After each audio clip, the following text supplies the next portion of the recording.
नमस्कार दोस्तों। कल से फिर से आपको सब जगह दिखने लगा होगा कि दिसंबर 2023 तक 10 लाख सरकारी भर्तियां जो हैं वो की जाने वाली हैं। और इसी को लेकर कल आपने देखा होगा, आज के न्यूज़पेपर्स में आप देखेंगे ये खबरें आपको दिखेंगी। आज मोदी जी 75,000 लोगों को आज नियुक्ति पत्र देने जा रहे हैं। तो क्या क्या चीजें हैं, कौन से विभागों में भर्तियां होंगी, सब छोटी से छोटी जो चीजें हैं जो आपको पता होनी चाहिए उन पे बात करेंगे। और कितनी सच्चाई है कि 10 लाख भर्तियां जो उन्होंने कहा है वो निकलेंगी। तो आइए करते हैं शुरुआत और समझते हैं। ये दैनिक भास्कर में आप पढ़ सकते हो और सभी अलग अलग जो न्यूज मीडिया है वहां पे आप देख सकते हो, सारे न्यूज़पेपर्स में आप देख सकते हो, सारी चीजें आइए। 38 मंत्रालय और अलग अलग जो विभाग होंगे इनमें ये भर्तियां होंगी।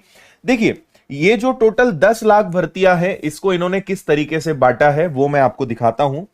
यहां पे अगर हम देखें तो यूपीएससी और एसएससी में ग्रुप ए गेजेटेड, मतलब आप समझ लो कि आईएएस आईपीएस जो रैंक होती है ना, ये ग्रुप ए कैटेगरी होती है। तो इस लेवल पर और इसके आसपास जितनी भी इस लेवल की भर्तियां होती है, 23,000 के आसपास भर्तियां यहां होनी है। ग्रुप बी जो इससे नीचे बात करें, जैसे ऑडिट ऑफिसर होते हैं, अकाउंट ऑफिसर होते हैं, या इस लेवल के जो ऑफिसर्स होते हैं वो आपके ग्रुप बी होते हैं। ग्रुप सी में आपकी बाकी सारी भर्ती आ जाती हैं, चाहे वो एसएससी के जितने भी विभाग हो गए हैं वो सारे आ जाएं, है ना।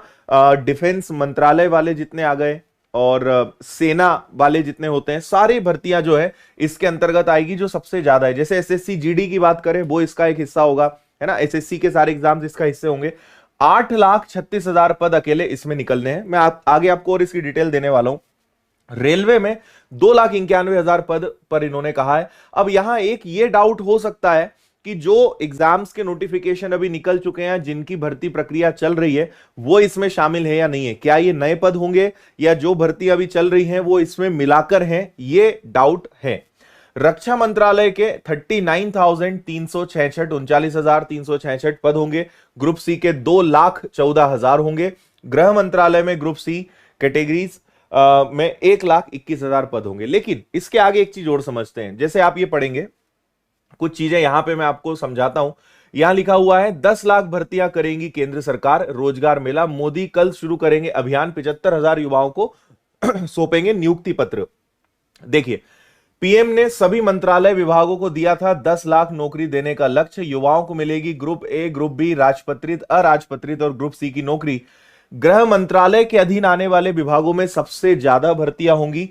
एसआई, कांस्टेबल से लेकर एलडीसी, स्टेनो, पीए के पद शामिल रहेंगे। देखिए, गृह मंत्रालय के पद सबसे ज्यादा रहेंगे, लेकिन जो मोदी जी हैं उन्होंने सबसे ज्यादा जो फोकस किया है वो केंद्र राज्य दोनों सरकारों पे किया है। तो केंद्र सरकार के जितने भी पद हैं वो इसके अंतर्गत शामिल है।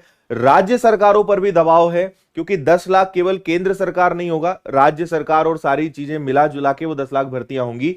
तो केंद्र का दबाव राज्य सरकार पर भी है। तो जो काफी समय से लंबी जो पेंडिंग वैकेंसीज हैं वो निकलेंगी, उनको अब वो भर्तियां करनी ही पड़ेगी, क्योंकि दबाव उनके ऊपर से है। ठीक है। तो अब देखिए, 75,000 लोग कौन होंगे, क्या होंगे, ये तो अभी बाद में पता चलेगा। फिलहाल इसकी यहां पे बहुत ज्यादा जानकारी नहीं है। और यहां पे आप पढ़ सकते हैं कि रोजगार के मुद्दे पर विपक्ष मोदी सरकार को घेरता रहता है। कुछ महीने पहले प्रधानमंत्री ने घोषणा की थी 1 साल के अंदर 10 लाख लोगों को सरकारी नौकरी दी जाएगी। इसकी तैयारी अग्निवीर के साथ हुई थी, जिसका काफी ज्यादा विरोध भी हुआ था। ये सारी चीजें मैं आपको बता चुका हूं, इसमें कुछ और नया नहीं है।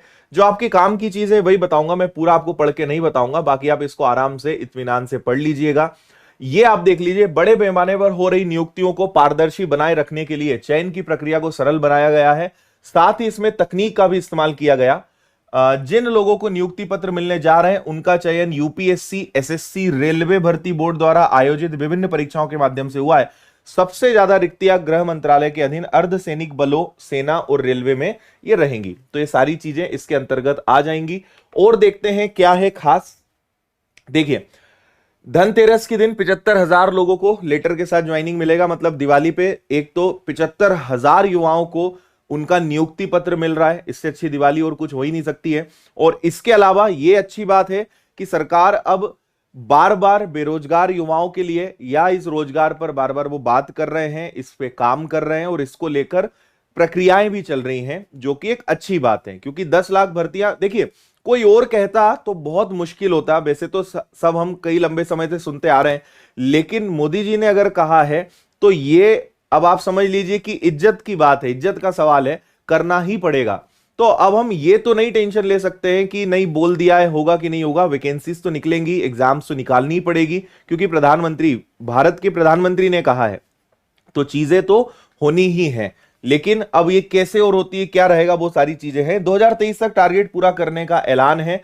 तो यूपीएससी हो, एसएससी हो, रेलवे हो, सभी एजेंसियां जो हैं इसके लिए लगने वाली हैं। एक और चीज बता दूं, प्रधानमंत्री के इस मेगा जॉब कैंपेन के तहत रक्षा मंत्रालय, रेल मंत्रालय, डाक विभाग, गृह मंत्रालय, श्रम रोजगार मंत्रालय, केंद्रीय औद्योगिक सुरक्षा बल सीआईएसएफ, सीबीआई, सीमा शुल्क, बैंकिंग, सशस्त्र बल कर्मी, sub inspector, constable, LDC, steno, PA, income tax inspector, 38 विभागों में देश भर से चुने गए युवाओं को सरकारी नौकरियां दी जाएंगी।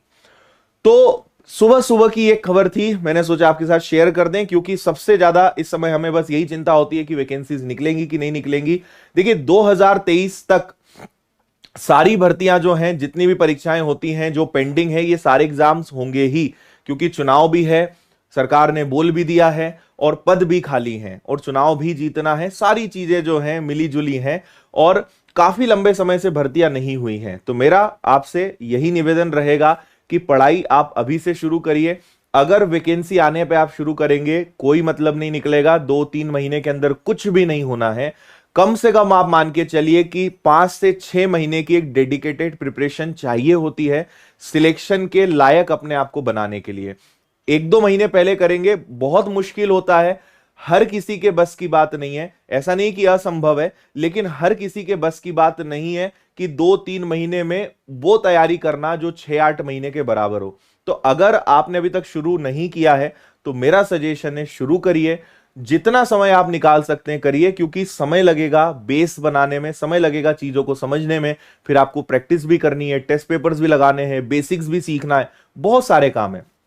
तो अगर भाई आपकी इच्छा है, मैं अभी यहां पे कहूंगा, कई लोग कमेंट करेंगे कि ऐसा तो हम सुनते आ रहे हैं, तो ये किसी के ऊपर भी दबाव तो है नहीं भाई, तैयारी करना नहीं करना आपके ऊपर है, हम केवल आपको एक सलाह दे सकते हैं कि क्या करना उचित रहेगा। दूसरा मुझे बताओ कि अगर तैयारी नहीं करोगे उसके अलावा क्या ऑप्शन है। वैकेंसीज अभी आनी है, अब आप सोचोगे कि ठीक है जब आ जाएगी तब हम तैयारी करेंगे, आनी तो है, ये कंफर्म है, लेकिन जितना समय रहते हम पहले तैयारी शुरू कर देंगे, उसमें हम सब का फायदा है। तो इसीलिए बस एक ऑनेस्ट सलाह रहेगी, बाकी तो फिर जो समझदार लोग हैं या जिनको कुछ नहीं करना है उनके लिए तो हम कुछ भी नहीं कह सकते हैं, मर्जी आपकी है, जबरदस्ती की नहीं जा सकती, लेकिन एक जो सलाह है वो मैं आपको यहां पे दे रहा हूं, ठीक है। तो बस यही आपके साथ शेयर करना था, और भी कई सारी चीजें हैं, इसको भी आप पढ़ लेना। बेरोजगारी जो दर है वो काफी बड़ी है, अप्रैल 2020 में देखिए 23.52% बेरोजगारी है, जनवरी में अचानक 2021 में 9.26 हो गई। तो हमें तो ऐसी कोई भर्तियां दिखी नहीं है। अच्छा, सरकार का एक और आंकड़ा जो रहता है ना, जितनी प्राइवेट जॉब्स होती हैं, अलग अलग जो सेक्टर्स हैं उनमें जो नौकरियां मिलती हैं, वो सब भी इसमें शामिल होता है। हम सोचते हैं कि बेरोजगारी यानी केवल सरकारी नौकरी, लेकिन सरकार क्या सोचती है, बेरोजगारी यानी हर प्रकार की नौकरी। तो सरकारी नौकरी ही केवल इसका एक मापदंड नहीं होता है, प्राइवेट जो जॉब्स होती हैं, जितने भी स्किल बेस्ड स्कीम्स चलती है, उसके थ्रू युवाओं को जो रोजगार मिलता है, ये सब बेरोजगारी में अल्टीमेटली रोजगार, चाहे वो सरकारी हो या प्राइवेट हो, सरकार की नजर में वो सब चीजें काउंट होती है, और उसी के आधार पे बेरोजगारी दर जो है कम या ज्यादा हो जाती है। किसी सेक्टर में बहुत ज्यादा भर्तियां हो गई, भले प्राइवेट भर्तियां हुई हो, तो बेरोजगारी दर कम हो जाएगी। तो बेरोजगारी दर केवल सरकारी नौकरी से कैलकुलेट नहीं होता है, प्राइवेट भी उसके अंदर शामिल होता है। इसीलिए हम सोचते हैं कि ये भर्तियां तो हुई, 5 साल से कोई वैकेंसी नहीं निकली, फिर भी बेरोजगारी दर देखिए 23% से 9% पे आ गई। ये कब हो गया, ये तो पता ही नहीं चला। तो दूसरे सेक्टर्स जो है, ऑर्गेनाइज्ड हो अनऑर्गेनाइज्ड हो, सभी सेक्टर्स में जो भर्तियां निकलती हैं, प्राइवेट जो जॉब्स लोग लेते हैं, वो सब इसके अंदर काउंट हो जाता है ना। आखिरी एक छोटी सी बात आपको बता देता हूं, आज आखिरी दिन है, विनर्स का धमाकेदार दीपावली ऑफर चल रहा है, जिसमें आपको सभी कोर्सेज बहुत कम फीस में मिल रहे हैं। तो चाहे आप मध्य प्रदेश के किसी एग्जाम की तैयारी कर रहे हो, लाइक एसआई पटवारी, आप फाउंडेशन बैच ज्वाइन करिए पीवी का, एसएससी का फाउंडेशन बैच है, बैंक का फाउंडेशन बैच है, मेरा मैथ्स का बैच है, बहुत कम फीस में आपको ऑनलाइन कोर्सेज मिल रहे हैं, ऑफलाइन बैचेस भी उपलब्ध हैं, बुक्स सभी पर डिस्काउंट है। तो इसका एक अलग से वीडियो मैं बना चुका हूं, जिसके लिंक डिस्क्रिप्शन में, आप उसको देख लीजिएगा। क्या क्या इस ऑफर में खास है, क्या सुविधाएं आपको मिलती है, कैसे आप घर बैठे अच्छी तैयारी कर सकते हैं, इसकी जानकारी आपको इसमें मिल जाएगी। तो फिलहाल इस वीडियो में इतना ही। अपनी राय कमेंट से जरूर व्यक्त कीजिएगा कि आपका क्या ख्याल है इस बारे में, क्या लगता है आपको, अपनी भावनाएं जरूर व्यक्त कीजिएगा। अपनी भावनाएं कमेंट्स में जरूर बताइएगा ताकि मैं भी इसको ऑब्जर्व कर सकूं, प्लस जो लोग इस वीडियो को देखेंगे या जो अधिकारी जो इन चीजों से संबंधित है, अगर वो आपके कमेंट्स पढ़ते हैं तो आप उन्हें क्या मैसेज देना चाहते हैं, या आप मुझे जरूर कमेंट में बताइएगा। बहुत बहुत धन्यवाद। जय हिंद।